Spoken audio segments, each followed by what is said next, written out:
Aleluia, amados irmãos, Jesus é o Senhor. Estamos aqui diretamente do estúdio do local de reuniões da igreja em Taguatinga. Puxa, é tão encorajador falar isso, né? Estamos falando diretamente do estúdio da igreja em Taguatinga, ou do local de reuniões da igreja em Taguatinga. Isso só está sendo possível por causa das suas ofertas, amado irmão, amada irmã, jovem, adolescente, que conseguiu trazer isso à existência, né? Então continue mantendo as suas ofertas, mantendo sua contribuição, para que o Senhor continue avançando nesse novo normal que nós estamos vivendo.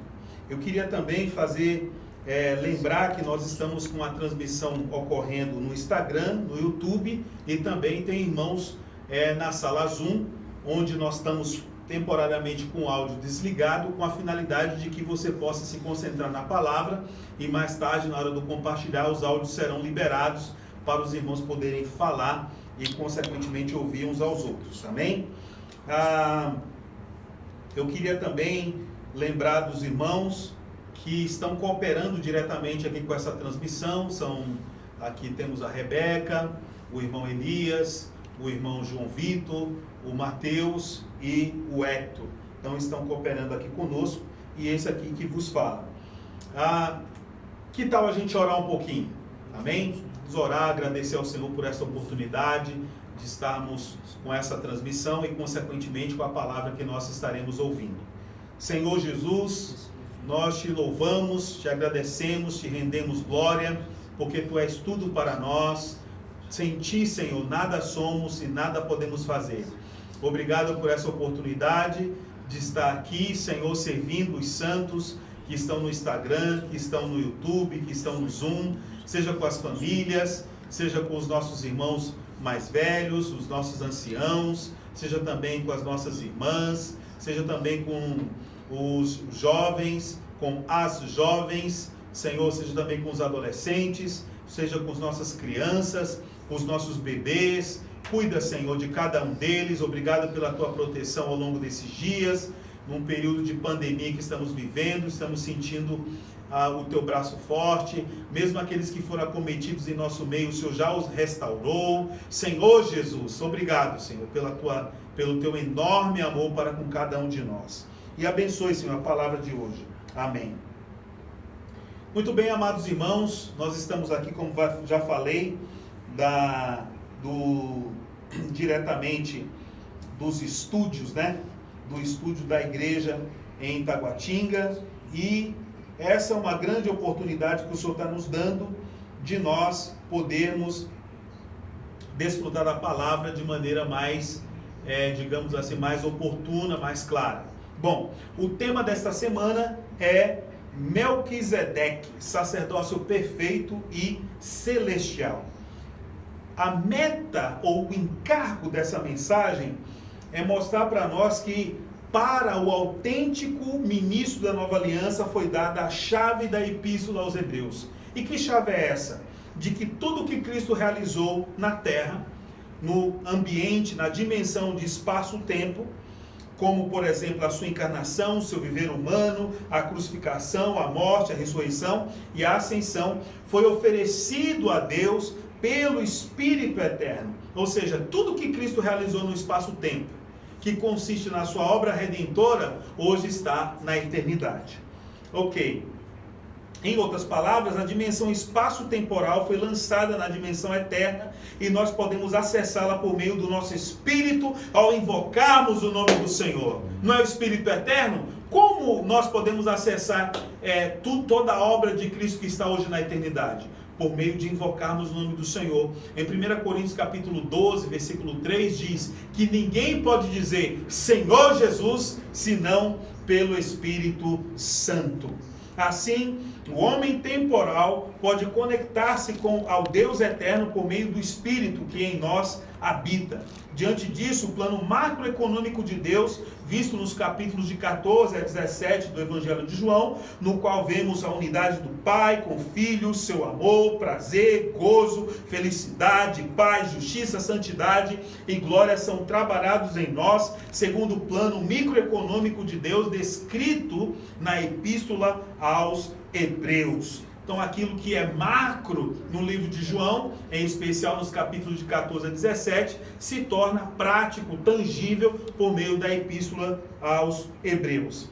Nessa epístola, nós vemos simultaneamente Jesus como o Filho unigênito de Deus, apontando para a divindade do Filho, e o Filho primogênito de Deus, apontando para a sua humanidade. Por meio de seu sacerdócio celestial, segundo a ordem de Melquisedeque, estamos sendo conduzidos à perfeição. Tal sacerdócio não está no plano terreno, como o de Arão, mas no plano celestial. Não é efêmero, mas eterno. Porque não é falho e limitado, nos levará à perfeição. Ele não assiste no tabernáculo terreno, mas nos céus, a extensão do Santo dos Santos, e está sentado à destra da majestade. Aleluia! Hoje podemos entrar nos céus por meio do Espírito, que se tornou penhor da nossa herança. Agora temos um lugar firme, seguro e inabalável para ancorar a nossa alma, além do véu, isto é, os céus do nosso espírito. Por isso, a fim de assegurar seu propósito de nos tornar perfeito, Deus não somente fez uma promessa, mas também um juramento. E essas duas coisas são imutáveis. Desse modo, temos esperança. Que esperança é essa? De que um dia chegaremos à perfeição. Oh, Senhor Jesus. Então, essa foi um breve resumo daquilo que nós vimos ao longo dessa semana, de segunda a domingo. Aleluia! E que está bem ruminado com os vídeos diários produzidos por nossos preciosos irmãos ao longo da semana. Cabe a mim e a você entrar nesses vídeos, compartilhar um pouco, ruminar. Obviamente nós temos hoje inúmeras ferramentas para a gente poder se constituir, ser edificado com a palavra. Temos o YouTube, temos as mensagens do IVPT aos sábados e domingo, sábado à noite, domingo pela manhã. Temos agora esse momento de ruminar o alimento diário. Temos, até as crianças estão produzindo vídeos. Recomendo você que está no YouTube a visitar os vídeos que foram postados, fazer sua inscrição ali no nosso canal, divulgar, compartilhando tudo que está sendo produzido. Temos ali palavra para as irmãs, palavra para os jovens. Temos o Instagram, o canal no Instagram ali com porções semanais para os jovens. Temos ali também a publicação do encargo da semana, as chamadas para essas reuniões que estão ocorrendo todo domingo às 19h30. Amém. Enfim, tudo isso para dizer que o Senhor não nos deixou órfãos no período de pandemia, mas Ele está conosco e nos regando com a palavra. E os irmãos que estão no Zoom, não temam interagir, mandando suas mensagens ali via chat. Os irmãos que estão no YouTube assistindo também, põe o seu compartilhar. Ó Senhor Jesus, enfim, vamos interagir. Bom, essa mensagem da semana 2, ela é composta de 5 pontos principais. Esses 5 pontos, obviamente, eu não vou conseguir, nós não temos tempo aqui de entrar nas minúcias de cada ponto, mas eu gostaria de chamar a atenção aos irmãos. O primeiro ponto é o Espírito Eterno, o segundo é o plano macroeconômico de Deus, que está no livro de João, o terceiro é o plano microeconômico de Deus, que está na epístola de Paulo, ou melhor, não sabemos ao certo ao todo, de Hebreus. Aí temos a mensagem propriamente dita, que é Melquisedeque, e por fim temos a unidade do Pai com o Filho. Então vamos misturar isso aqui, mexer o caldeirão, para a gente então ter uma noção geral do que o Senhor espera de nós por meio desta mensagem. Ore por nós. Nós temos muitas lutas aqui com a parte da harmonia da tecnologia. Ore pela energia elétrica, ore pelos irmãos que estão operando esses equipamentos, ore pelos equipamentos, enfim, vamos manter um espírito de oração para que essa palavra alcance todos os irmãos e as pessoas que foram convidadas, que são nossas convidadas e estão nos acompanhando. Amém. Muito bem. Espírito Eterno. Isso nós sabemos, é conteúdo da semana 1. Agora, o que o Espírito Eterno tem a ver conosco, com a nossa experiência?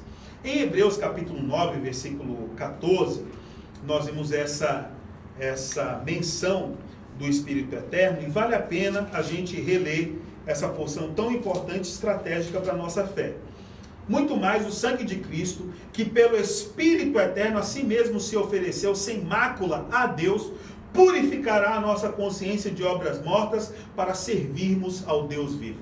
Veja, o papel do Espírito Eterno foi pegar tudo que Cristo realizou no tempo e no espaço, que diz respeito à sua redenção, e lançou na eternidade, de tal maneira que tanto os que vieram antes de Cristo, como os que estão hoje presentes, como os que virão a se converter ao Senhor, têm o privilégio de ter acesso e sofrer os efeitos preciosos dessa redenção, que por um lado nos livrou da perdição eterna e por outro lado nos trouxe de volta para os caminhos de Deus, para o plano de Deus. Isso é maravilhoso. Então, dentro desse contexto da eternidade, ninguém perdeu, nem os que estavam sob a lei, nem os que estão hoje na graça, nem os que virão a nascer, né? Então terão o privilégio de poder experimentar dos benefícios da redenção e da obra redentora de Cristo. Então isso é maravilhoso. Mas como é que nós temos acesso? Deus que está na esfera da eternidade, conforme diz Isaías 57, versículo 15, como esse Deus que está nessa esfera da eternidade pode ser contatado por nós. Então, capítulo 57, versículo 15 diz: porque assim diz o alto, o sublime, que habita a eternidade, o qual tem o nome de santo. Habito no alto e santo lugar, mas habito também com o contrito e abatido de espírito, para vivificar o espírito dos abatidos e vivificar o coração dos contritos. Vejam, esse que habita na eternidade, que é o nosso Deus maravilhoso, é contatado por meio do Espírito. Nosso espírito humano mesclado ao Espírito de Deus nos faz então a conexão. A figura que bem expressa isso é a figura da Arca da Aliança. Vejam, a Arca da Aliança era um lugar que ficava no Santo dos Santos, né? Era depositado ali no Santo dos Santos, e nela o Senhor aparecia sobre ela, lá no propiciatório, que é a tampa da arca, para falar com o homem. Só que essa arca, que era feita de madeira de acácia, revestida de ouro, ela era intocável pelo homem, porque se o homem tocasse nela, seria fulminado. Temos a história de Uzá, que a arca estava sendo carregada pelo carros de boi, os bois tropeçaram, ele com o intuito de proteger a arca, tocou na arca e ali ele foi fulminado. Então como é que o homem poderia se contatar esse Deus eterno, esse Deus glorioso, esse Deus que é santo, esse Deus que é justo, esse Deus que é puro?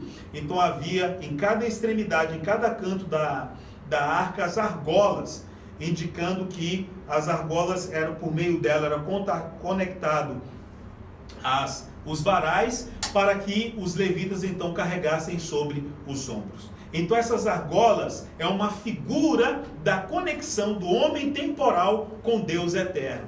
Então hoje, no Novo Testamento, essa figura da argola é representada pelo Espírito. Então nós, por meio do nosso Espírito, nós contatamos o Deus eterno, o Deus celestial. Ó Senhor Jesus! E qual era a função desse sacerdote lá no Antigo Testamento? A função do sacerdote, ou do sumo sacerdote, era levar o homem até Deus. Então o homem chegava no tabernáculo, e então o ofício do sacerdote era conduzir esse homem até a presença de Deus. Por isso que ele fazia a expiação desse homem, ou seja, era como se aquele peitoral com as 12 pedras representando o povo de Israel, que também estavam escrito nas ombreiras. Então o sumo sacerdote, quando entrava no Santo dos Santos, ele estava levando o homem até a presença de Deus. Mas aquele sacerdócio, ele estava preso ao tempo e ao espaço, e dificilmente conseguiria aperfeiçoar o homem, levá-lo à perfeição. Então, a figura do sumo sacerdote, ou do sacerdote do Deus Altíssimo, representado por Melquisedeque, mostra uma mudança de lei, porque a lei do Antigo Testamento, a lei de Moisés, foi que constituiu e determinou o sumo sacerdote segundo a ordem de Arão. Só que a gente sabe, e todo o Antigo Testamento mostra isso, que aquele sacerdócio, ele entrou em degradação. Nós vemos pelos filhos de Eli, vemos pelo próprio Eli, que estava ali cansado, né, no primeiro livro de Samuel, já a luz estava se apagando e Samuel surge então para poder restaurar o sacerdócio. Mas mesmo os seus filhos também pereceram, né, e levaram a corrupção àquele sacerdócio. Então, nós precisávamos de uma nova lei e de um novo sacerdócio para que o propósito de Deus fosse cumprido. Qual é o propósito de Deus? Aí nós vemos dentro do capítulo 14, 15, 16 e 17 de João, o propósito de Deus. Para quem ele fala esses capítulos? Ele fala para os seus escolhidos. E hoje ele está falando para você, amado irmão, amada irmã, jovem, adolescente. O Senhor quer te fazer um escolhido e por isso que ele está abrindo o coração dele para você. Ó Senhor Jesus. E aí no capítulo 14 a 17 nós temos o plano macroeconômico de Deus. O que é o plano macroeconômico? É o propósito de Deus para nós. E dentro desses capítulos nós vemos a unidade que há entre o Pai e o Filho, não só na eternidade passada, antes que houvesse mundo, como também naquele Jesus, no tempo, estava falando para os discípulos que havia harmonia entre o Pai e o Filho, de tal maneira que o Filho era as delícias do Pai, de tal maneira que o Filho tinha o amor do Pai. E tudo que ele fazia era em função da vontade do Pai. E tal viver que o Senhor Jesus viveu aqui na terra deve ser também tomado por nós por meio do Espírito. Agora, como chegar nesse nível de perfeição entre o Pai e o Filho, de unidade entre o Pai e o Filho, de amor entre o Pai e o Filho, da santidade, da justiça, da verdade, né? Desse amor ágape, do gozo completo que eles tinham um pelo outro. Como é que a gente vai chegar nisso? Então, o caminho prático está no livro de Hebreus. E dentro do livro de Hebreus nós vemos como o Senhor Jesus foi aperfeiçoado pelas coisas que sofreu, se tornou autor da nossa salvação. Então, quando a gente olha para a pessoa do Senhor no livro de Hebreus e tudo que ele significa, mostra que há esperança para nós, porque agora esse Cristo está ascenso nos céus e está à destra de Deus. Então, se a humanidade de Cristo está à destra de Deus, o Senhor então abriu-nos um novo e vivo caminho. Com aquele caminho que ele diz no capítulo 14 de João, versículo 6, onde ele diz: eu sou o caminho, a verdade e a vida, mostra-nos por meio do livro de Hebreus que é possível eu e você também tomar o mesmo caminho para estarmos no mesmo lugar, que é junto do Pai. Então, para que isso ocorra, precisa haver um mediador entre Deus e o homem, para tornar-nos nós, homens, né, semelhantes em vida e natureza com o Pai. Então, por isso que nós precisamos de um sacerdócio. É esse sacerdócio que nos dá o caminho para a gente alcançar esse nível. E que sacerdócio é esse? É o sacerdócio segundo a ordem de Melquisedeque. Porque se você for ver, o Senhor Jesus, ele não nasceu na tribo de Levi.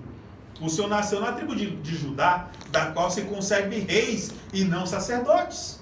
Porque segundo a lei, não vem sacerdote da tribo de Judá, mas da tribo de Levi, da casa de Arão. Então, esse sacerdócio aparece, segundo a ordem de Melquisedeque, pela primeira vez no livro de Gênesis, capítulo 14.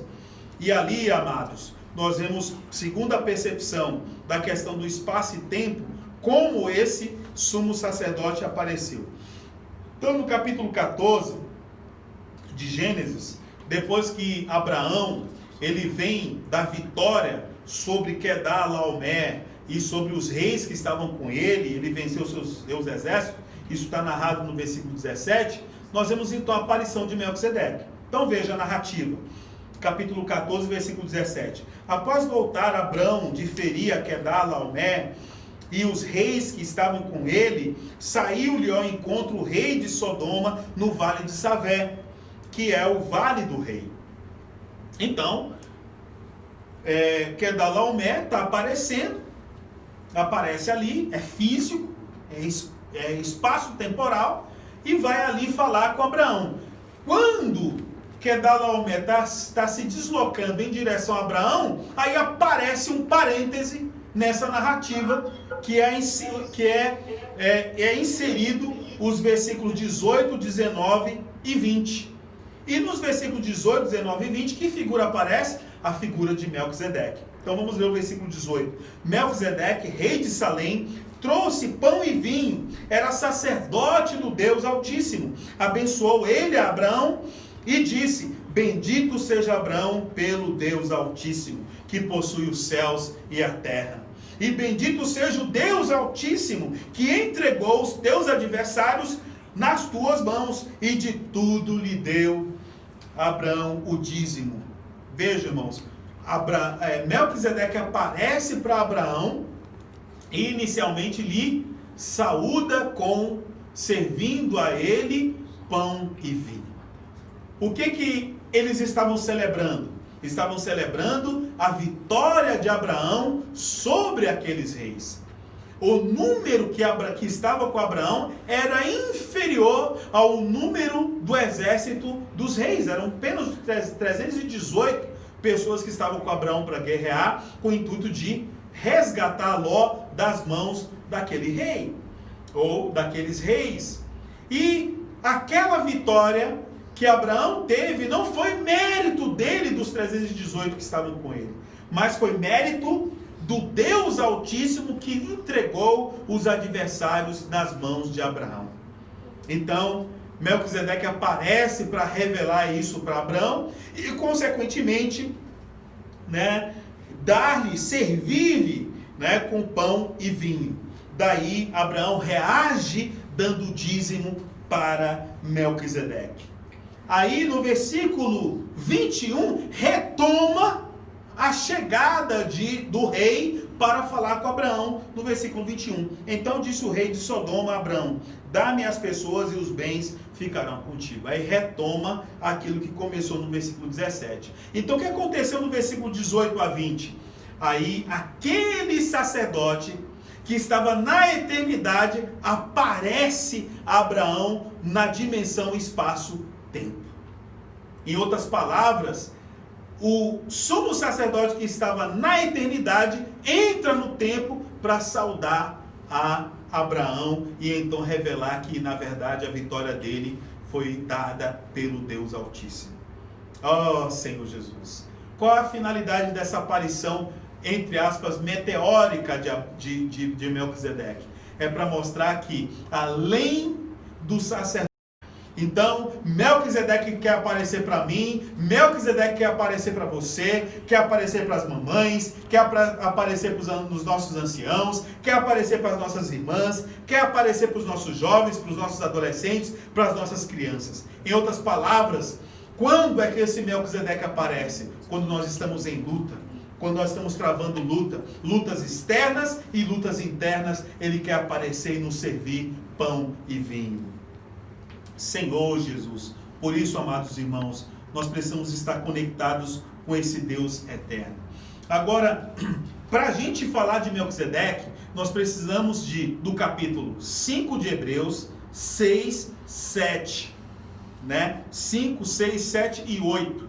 Esses 4 capítulos, eles desenvolvem as características desse sacerdócio, no qual o Senhor está inserido. E quando fala que o Senhor é sumo sacerdote segundo a ordem de Melquisedeque, o que isso quer significar? Quer significar que o sacerdócio de Cristo não tem limite, não é limitado pelo espaço e pelo tempo, mas é eterno. E dessa maneira, esse Cristo pode nos garantir a nossa perfeição. Porque tudo que ele tem para trabalhar para nós excede o espaço-tempo, mas traz a natureza e a pessoa de Deus que nos torna perfeito. Então, vamos abrir nossa Bíblia em Hebreus capítulo 7 e compartilhar alguns versículos aqui que serão possíveis nesse tempo que nós temos. Capítulo 7, versículo 1 de Hebreus diz assim: porque este Melquisedeque, rei de Salém, sacerdote do Deus Altíssimo, que saiu ao encontro de Abraão quando voltava da matança dos reis e o abençoou, para o qual também Abraão separou o dízimo de tudo. Primeiramente se interpreta rei de justiça, depois também o rei de Salém, ou seja, rei de paz. Sem pai, sem mãe, sem genealogia, que não teve princípio de dias nem fim de existência, entretanto feito semelhante ao Filho de Deus, permanece sacerdote eternamente ou perpetuamente. Então, agora, a aparição de Melquisedeque, lá no capítulo 14 de Gênesis, é tomado pelo autor de Hebreus para mostrar de onde é o vínculo do sacerdócio de Cristo, né, dentro desse contexto do plano de Deus. Então, graças ao Senhor, Melquisedeque é um tipo de Cristo para mostrar para nós que o sacerdócio de Cristo, embora não tenha sido vinculado ao sacerdócio de Levi e de Arão, hoje é sumo sacerdote. Por quê? Porque de um lado, como filho unigênito de Deus, ele não está limitado pelo espaço e pelo tempo. Mas como filho primogênito de Deus, ele experimentou o espaço e o tempo. Passou por tentações, por sofrimentos, por lutas, para poder compreender a cada um de nós, os seres humanos. De tal maneira que hoje, esse sumo sacerdote, que alçou aos céus, não está desprovido de humanidade. Como um filho primogênito, ele traz consigo a humanidade, ele traz consigo a empatia, ele traz consigo a compreensão. Então nós não podemos reeditar aquele capítulo 10 de Jó.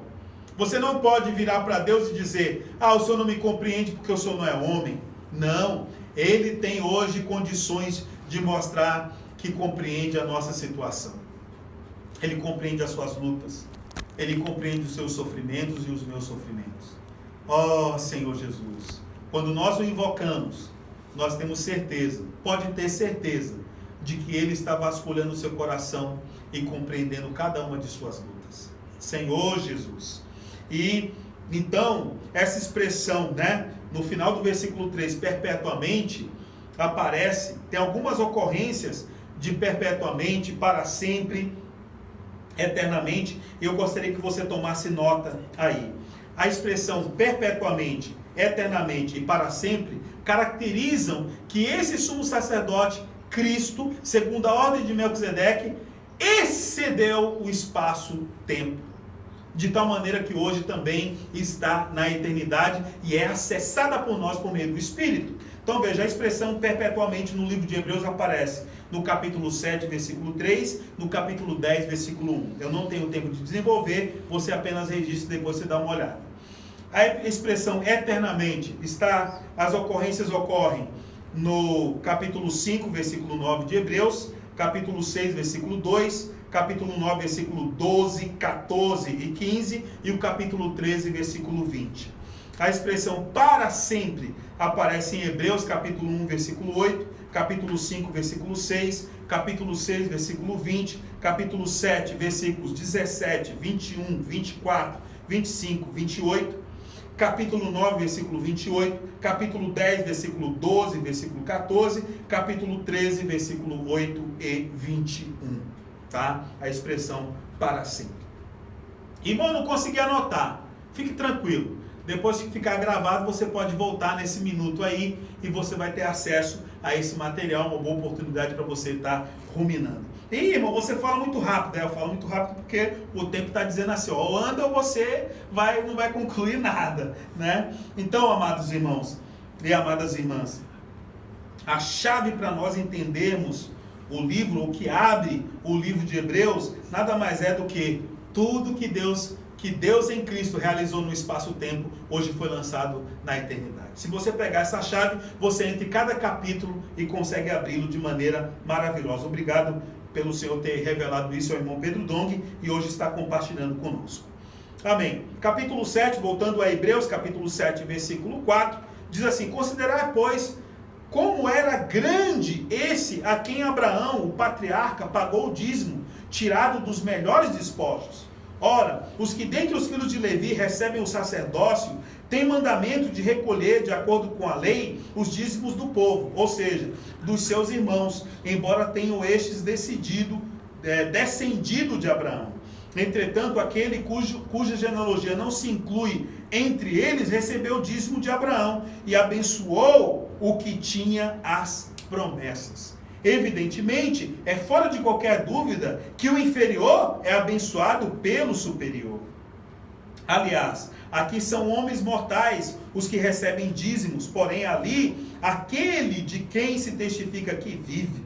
E por assim dizer, também Levi, que recebe dízimos, pagou-os na pessoa de Abraão, porque aquele ainda não tinha sido gerado por seu pai, quando Melquisedeque saiu ao encontro deste. Então o que ele está mostrando para nós? Que enquanto não havia lei, aquele que habitava a eternidade sai do espaço, sai da eternidade, entra no espaço-tempo para abençoar Levi, o sacerdote, na pessoa de Abraão. Em outras palavras, o Deus maravilhoso veio te visitar. Veio me visitar. Quando Jesus veio aqui à terra, ele veio, saiu do espaço-tempo, ou melhor, saiu da eternidade, segundo Isaías 57, entrou no tempo para visitar a mim e a você. Aleluia! E o que ele traz consigo? Ele traz consigo justiça e paz. Melquisedeque, por um lado, representa justiça e, por outro lado, representa paz. Em outras palavras, eu quero dizer para você o seguinte: o Senhor está te visitando hoje. O Senhor te visitou nesta semana. O que ele trouxe para você? O que visitou, visitou trazendo justiça. O que te visitou, também visitou trazendo paz.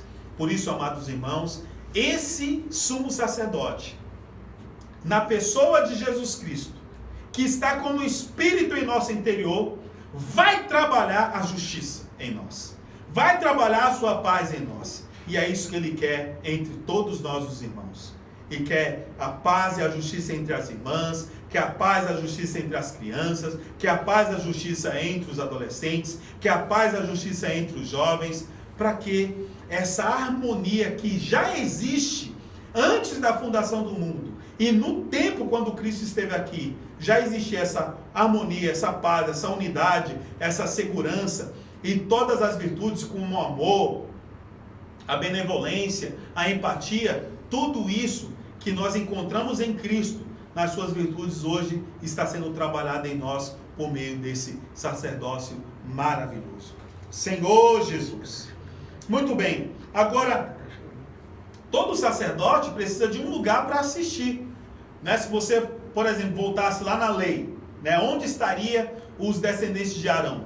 Estariam no tabernáculo ou no templo que foi construído por Salomão. E hoje, onde Cristo assiste? Onde que está o tabernáculo onde ele assiste? Então, essa resposta é respondida com Hebreus capítulo 5, versículos 5 e 6. Vamos lá. Capítulo 5, versículos 5 e 6. Lembrando-se que para falar de Melquisedeque a gente precisa do capítulo 5, capítulo 6, capítulo 7, capítulo 8. Amém. Então 5:5 diz assim: assim também Cristo, assim mesmo, não se glorificou para se tornar sumo sacerdote, mas o glorificou aquele que lhe disse: tu és meu filho, eu hoje te gerei. Como em outro lugar também diz: tu és sacerdote para sempre, segundo a ordem de Melquisedeque. Ele, Jesus, nos dias da sua carne, tendo oferecido com forte clamor e lágrimas, orações e súplicas a quem o podia livrar da morte, e tendo sido ouvido por causa da sua piedade, embora sendo filho, aprendeu a obediência pelas coisas que sofreu. E tendo sido aperfeiçoado, tornou-se o autor da salvação eterna para todos que lhe obedecem. Então hoje, Jesus foi constituído sacerdote. Isso aí está claro. Em que momento? Quando o Senhor ressuscitou. Quando ele ressuscitou, ele saiu da condição de filho unigênito e se tornou filho primogênito. Como a gente consegue provar isso nos evangelhos? Mesmo no livro de João, nós conseguimos perceber isso. Vamos lá para o capítulo 20, do capítulo 20 de João. Diz assim, no primeiro dia da semana, capítulo 20, versículo 1. No primeiro dia da semana, Maria Madalena foi ao sepulcro de madrugada, sendo ainda escuro, e viu que a pedra estava revolvida. A gente conhece a história, ela confunde o Senhor com o jardineiro, e daí o Senhor se apresenta para ela. Versículo 11. Entretanto, permanecia junto à entrada do túmulo chorando. Enquanto chorava, baixou-se e olhou para dentro do túmulo e viu 2 anjos vestidos de branco, sentados, onde o corpo de Jesus fora posto, um à cabeceira e outro aos pés. Então eles lhe perguntaram: mulher, que choras? Ela lhes respondeu: porque levaram o meu Senhor e não sei onde o puseram. Tendo dito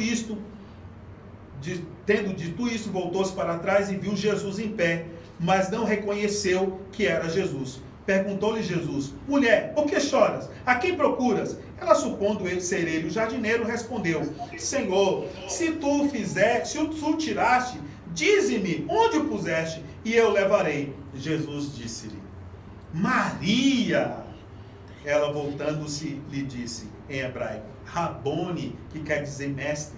Recomendou-lhe Jesus. Presta atenção nesse versículo 17. Recomendou-lhe Jesus: não me detenhas, porque ainda não subi para meu Pai. Jesus dizer que estava subindo para o Pai dele é extremamente compreensível. Mas agora veja o que ele acrescenta: mas vai ter com meus irmãos. Opa! Agora, os discípulos, aqueles que seguiam o Senhor, eram irmãos do Senhor. Como é que o unigênito agora tem irmãos? Então, se ele tem irmãos, não é mais unigênito, ele não é mais único, ele agora é primogênito. E diz-lhe: subo para meu Pai, vosso Pai, para meu Deus, vosso Deus. Então aqui nós temos a declaração do Filho unigênito que passou a ser primogênito. Como unigênito, ele não podia chamar os outros de irmãos. Mas como primogênito, ou seja, ele é o primeiro entre muitos irmãos. Amados irmãos, amadas irmãs, jovens, adolescentes, vocês, nós somos os filhos somos irmãos do nosso irmão primogênito Jesus Cristo. Agora ele não é mais só unigênito, ele é primogênito. E esse primogênito, que foi gerado primogênito, filho de Deus, agora está compartilhando conosco a sua natureza. Está oficiando para nós como sumo sacerdote, não segundo a ordem de Arão, mas segundo a ordem de Melquisedeque. Eu ainda preciso responder para você onde que o Senhor assiste. O Senhor assiste aonde? Onde que ele está? Onde que ele está assistindo? Aqui nós vimos no versículo, no capítulo 5, que o momento que ele se tornou sacerdote, né? Mas aonde que ele está assistindo? Onde que fica o tabernáculo dele? Ó Senhor Jesus. Aí vamos lá no capítulo 9, versículo 24. Capítulo 9, versículo 24 mostra onde o Senhor está assistindo. Porque Cristo não entrou em santuário feito por mãos, figura do verdadeiro, porém no mesmo céu, para comparecer agora por nós diante de Deus. Então onde que está o tabernáculo do Senhor? Nos céus. Lembram? No tabernáculo físico, a arca da aliança, e sobre ela o propiciatório, era o lugar onde o Senhor se encontrava com Moisés, né? Ou com o sumo sacerdote que realizava a expiação. Só que agora, essa figura ficou mais ampla. Onde que está o Santo dos Santos? É os céus. E quem está nos céus? Deus. E quem é esse sumo sacerdote que está conectando esse homem com Deus que está nos céus? Jesus, o sumo sacerdote segundo a ordem de Melquisedeque. E o que ele está fazendo? Ele está fazendo com que a divindade entre na nossa humanidade. E está introduzindo a nossa humanidade na divindade. Irmãos, isso é misterioso, isso é maravilhoso, compreender isso. De tal maneira que o Senhor ele penetrou os céus. Capítulo 4, versículo 14. Agora vamos misturar. 4,14. Tendo, pois, a Jesus, o Filho de Deus, como grande sumo sacerdote que penetrou os céus, conservemos firmes a nossa confissão. Já vimos que o Senhor Jesus foi gerado sacerdote. Quando? Na ressurreição. Vimos que ele assiste nos céus. Ele penetrou os céus. O relacionamento dele é com os céus. Como é que eu e você, seres limitados pelo espaço e pelo tempo, conseguimos contatar as coisas celestiais? Volto a dizer, pelo Espírito. O Espírito Eterno realizou essa obra. Sabe, quando as coisas ao nosso redor, o espaço e o tempo, estão comprometendo, nos afligindo, situações diversas, né? A pandemia, os efeitos dela, nos acometem, está na hora de você fazer uma visitinha ao céu. Está na hora de você entrar no portal. Qual é esse portal? A fé. E como eu aciono ele? Pelo invocar o nome do Senhor, pelo nome do Senhor. Porque o Senhor recebeu um nome que está acima de todo nome. Amém? Então esse nome que está acima de todo nome é que me faz ser levado para os céus. Assim como o sumo sacerdote do Antigo Testamento tentava aperfeiçoar as pessoas, hoje o sumo sacerdote do Novo Testamento, celestial e perfeito, está conduzindo a mim e a você para o lugar de onde nós jamais devemos sair, que é os céus, por meio do Espírito. Ó Senhor Jesus! Por isso, amados irmãos, o que o Espírito se tornou para nós? Se tornou o penhor da nossa herança. Em Efésios capítulo 1, versículo 13 e 14, nós vemos essa afirmação. Ó Senhor, nos leva para os céus, para te ver, para te tocar. Versículos 13 e 14 diz: em quem também vós, depois de ouvistes a palavra da verdade, o evangelho da vossa salvação, tendo nele também crido, fostes selados com o Santo Espírito da promessa, o qual é o penhor da nossa herança, até o resgate da sua propriedade em louvor da sua glória. Ó Senhor Jesus, esse Espírito que em mim está, que em você está, é o penhor, é a garantia de que a propriedade maior será nos dada. Ele nos traz uma amostra que foi grátis, porque veio pela graça, e agora ele está trabalhando em nós para, por um lado, ser a garantia da grande herança que temos por receber, e ao mesmo tempo fazer de nós a herança de Deus, junto com Cristo. Eu estou muito encorajado, irmãos, estou muito encorajado. O Senhor é maravilhoso. E essas palavras não podem se tornar mera teoria para nós. Precisa ser uma realidade. Eu preciso me abrir, eu principalmente preciso me abrir ao trabalhar de Deus, para que tudo que Ele é, tudo que a gente encontra em Deus, que é maravilhoso, que é a unidade, que é o amor, que é a santidade, que é a justiça, que é a verdade, que é a realidade, eu quero expressar isso na minha humanidade. Espero que você também deseje isso. No nosso convívio uns com os outros, no nosso relacionamento uns com os outros, certamente muitas lições o Senhor tem nos ensinado, e a gente precisa aprendê-las para que o Senhor tenha caminho em nós e nos tornemos, né, como o próprio irmão Pedro Dom que diz na mensagem, que esse sonho que ele tem se torne realidade, porque também é o sonho de Deus. É quando nós estaremos em plena unidade uns com os outros e plena unanimidade, e expressemos isso para que as pessoas possam correr atrás de nós e saber como viver isso. Por isso que ele finaliza a mensagem usando Zacarias capítulo 8, versículo 23.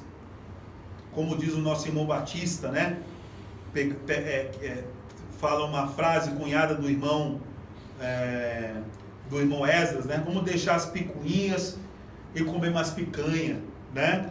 Então nós precisamos tomar esse caminho, né? De estreitar nossos laços, aprender uns com os outros e avançar.